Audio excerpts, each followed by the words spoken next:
There was a young man born with a rare condition.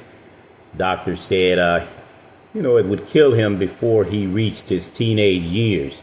At least that's what they told his parents. They told his mother and his father he wouldn't make it. His body can't sweat. His body cannot cool itself down. One hot day, one fever, one moment of overheating, and it's over. But that young man, he wanted to live. He didn't just want to survive, he wanted to thrive. And when you grow up hearing your life might be short, you start asking bigger questions than most people. You start asking, what am I supposed to do with the time I have? So that young man went to one teacher that doesn't lie, life. And life said, if you want to live on the level I'm offering, if you want to defy what they said about you, if you want to beat the odds, meet me tomorrow in the heat. So the young man showed up, not in an air-conditioned room, not in the shade, but on a track, in the blazing sun, in Texas heat. And life asked him one question: how bad do you want to live? He said, real bad. Life said, then run. So he started running. Now listen to me. This is a man who can't sweat. His body doesn't cool down like yours while you're sweating, cooling off, regulating your temperature. His body is heating up. With every step, with every breath, every stride is a risk. Every lap could be his last. His body temperature rising, and he keeps running. Life said, come on, run a little further. So he ran further.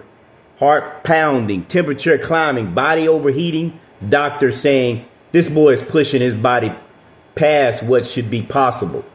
But he kept running. Life said, run a little more. And right when he felt like he was about to pass out, right when his body felt like he was shutting down, right when the heat felt like it was about to take him, life stopped him. And life asked him a question. When you were out there running, when your body was overheating, what were you thinking about? The young man said, I wasn't thinking about nothing but surviving. I wasn't thinking about comfort.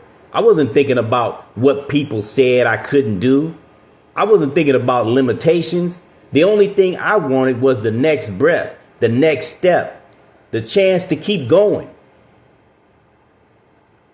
Now let me be real with you for a moment.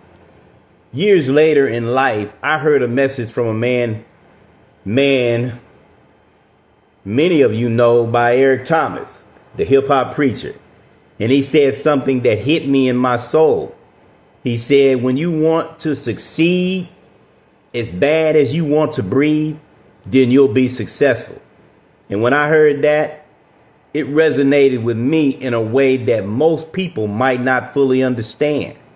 Because for many people, that's a powerful metaphor. But for me, that was my life story. Because growing up with a body that couldn't regulate heat, there were moments where survival literally meant focusing on the next breath, the next step, the next moment. So when Eric Thomas said those words, it wasn't just motivation to me. It was confirmation. Confirmation that the same mindset that helped me survive was the same mindset that helps people succeed. That young man, that's me, Anthony Mitchell. Doctors said I wouldn't live past my teenage years, but I'm 58 years old today. They said I'd never be an athlete, but I competed at the state level in track and field.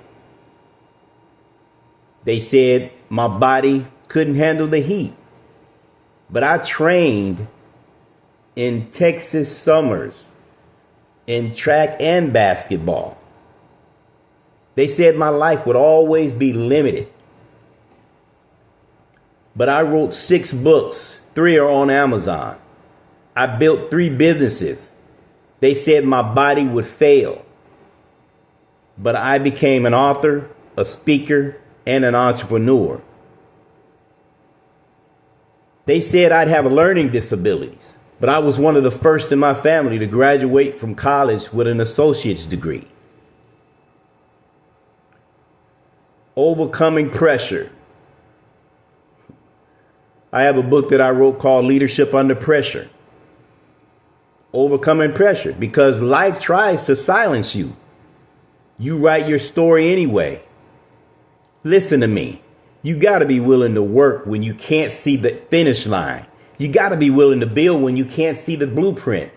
I am legally blind out of my one eye that I have. I don't see the world the way most people do. But let me tell you something powerful. I can see my purpose clearer than anybody, than many people with perfect vision. Because when you can't rely on your physical sight, you develop vision. When you can't rely on your body working like everyone else, you develop discipline. When doctors tell you that you won't make it, you develop faith. I survived a drive-by shooting. Years later, I lost my left eye because of that injury. But losing sight didn't make me lose vision.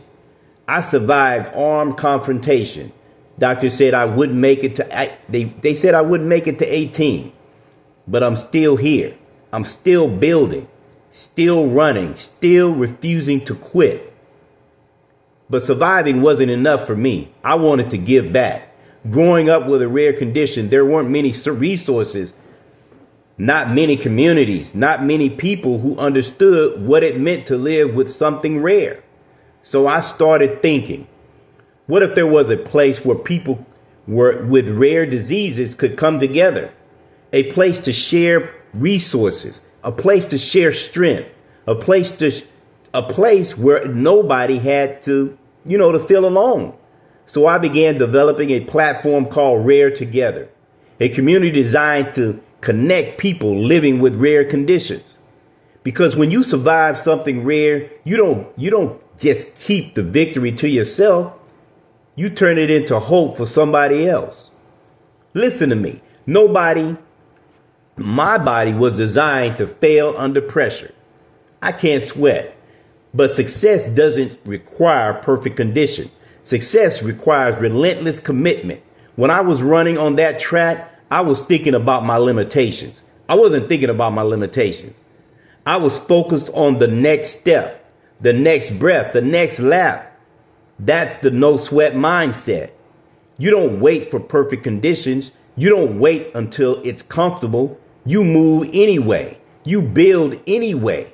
You run anyway. Some of you may want success, but you only want it when it's convenient. You only want it when it's comfortable. You only want it when it doesn't require sacrifice. But listen to me, because damning demands something from you. Success demands something from you. Your comfort, your excuses, your fear. If you're going to build something meaningful, you have to want it as badly as you want your next breath. I wrote a book called Leadership Under Pressure because pressure has been part of my life since day one. Pressure to survive, pressure to prove doctors wrong, pressure to thrive when my body wasn't designed to. But pressure doesn't break you. Pressure reveals you. It reveals your strength. It reveals your character. It reveals your purpose. A rare disease community created.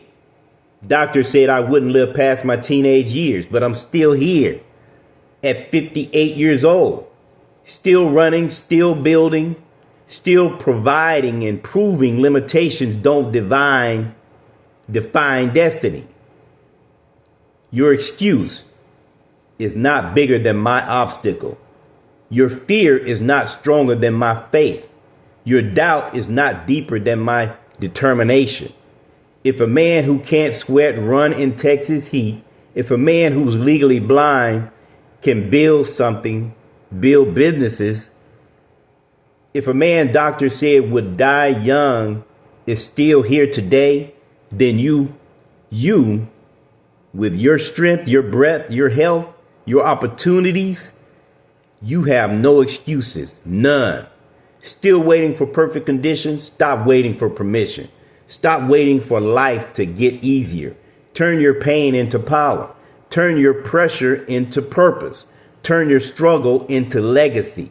Because when you want to succeed as bad as you want to breathe, when you refuse to let circumstances define you, that's when you become unstoppable.